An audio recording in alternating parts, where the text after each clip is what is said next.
Yeah, well, we've tried to go about it as a kind of partnership where we've tried to work together with ARC over a period of time to really offer our staff the best possible kind of training and learning opportunities.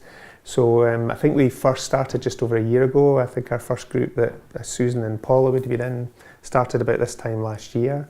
But we've since that time started a second cohort of people, and we'll be doing a third one again this year. So we're just really starting to get going. Our thinking was that our staff need to achieve a certain level of qualification in order to be registered with the SSSC, which from 2017 will be a mandatory thing, and we're trying to be ahead of the game there. So, what we've really I think we've been really pleased at the way ARC have worked with us to connect up the training and learning that we do through the Person-Centred Principles into Practice course, connecting that up with the SVQ work that people then do later. So people do a course of learning with us around knowledge and ideas and skills, and then go on to do the SVQ where they're evidencing their practice and their knowledge and their learning and skills. So we're hoping that the two increasingly become more and more complementary. And it's been great because Debbie from ARC has actually come along and spoken to some of our staff when they've been doing the course that we've been running to sort of try to connect up and start to introduce the SVQ. And then we work really closely together around how induction happens for people. And and I just think communication loop is pretty good between the two organisations, so I'm pleased with that. I mean, as I say, there's a lot of things that I'm pleased about, like communication's good, ARC are good at kind of updating us. Sometimes in the past when we've had an external provider doing this kind of thing, the communication's been less good, so that's been a really good thing. I think some of the challenges we've both had is that our staff, a lot of staff are part-time, have other jobs or have family and other kind of commitments. So I think one of the things we've learned in the last year is that it'll take some time for people to get through the programme, but again that was one of the attractions of ARC, the idea that everybody gets an individual assessor and goes at their pace that makes sense to them. We were really happy for that kind of person-centred approach to be adopted by ARC, and they seem to be, as far as I'm aware, delivering on that for our staff. There's been some challenges for staff who English is not their first language. So particularly I think things like legislation and policy and written stuff like that. But I know that the assessors have been really good at, I think, hanging in there with people and supporting them and allowing people, for example, to be able to submit evidence orally and stuff like that. So again, we've been pleased with that. Well, I would say that it's an organisation that works well in partnership. It communicates clearly and honestly about good things and challenges when they come up, which is always good in this kind of thing, because people are doing, individuals are doing the work with their assessor really at a distance from the workplace. Sometimes you're not necessarily aware of what every issue might be, so they've been very good at getting in touch where they thought we could support people better, or maybe pay a bit more attention to the individual to give them support to be able to complete the SVQ. So that's been good. And yeah, I would just say they're a good organisation who work in a person-centred way, which matches our kind of values quite nicely, I think. Personally, I've seen a difference in that it's certainly made you reflect more on your practice and draw on knowledge and training that you've previously had and sort of merge it all together. And sort of ruling out sort of best practice for yourself, but also for your colleagues, and having a better understanding of why you do the things you do. Yeah, similar.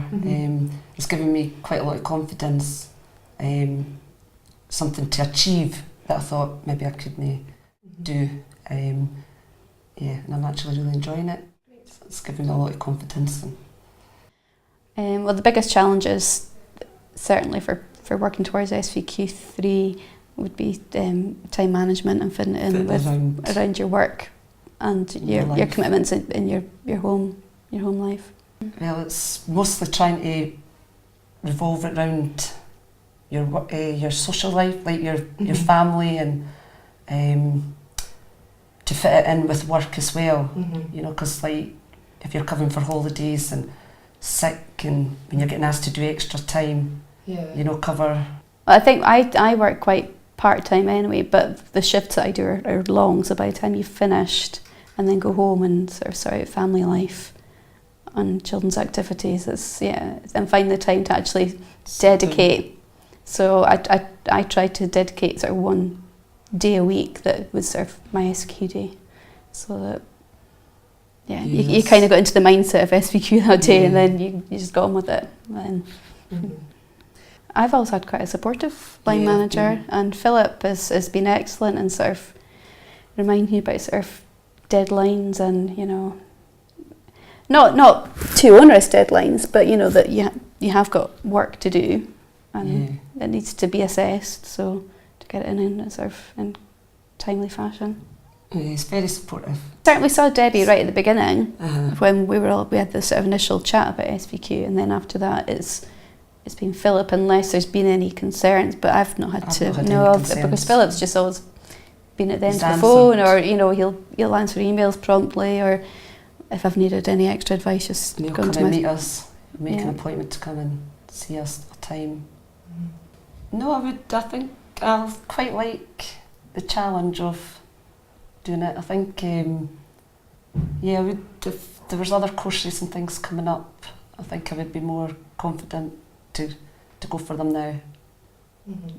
Knowing I've had quite a lot of support and help from doing this SVQ. I think a combination of both, because it's a requirement to be registered, and you have to have the SVQ3, but it's also, we have an in-house training principles into practice, and that's sort of the natural progression to go on to do your SVQ. So I think it's good practice just to go on and do it. The advice I'd give to someone who's going for SVQ3 is definitely give it a try, because it's an interesting course and very rewarding. It is rewarding, yeah. And it gives you the time to stand back and sort of reflect on your practice and practice of your team members, and also look at your time management and how you can realistically fit studying in with quite a demanding job.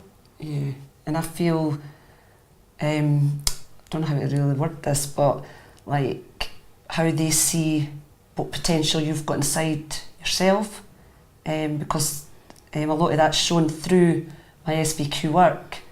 My assessor, there was a service leader's job coming up, and he could see potential in me that I couldn't see, and he was actually saying to go for it, because I've got by seeing my SVQ work, what I can give. So it's good that you get this feedback, and as I say, what they see that we don't see. That makes sense.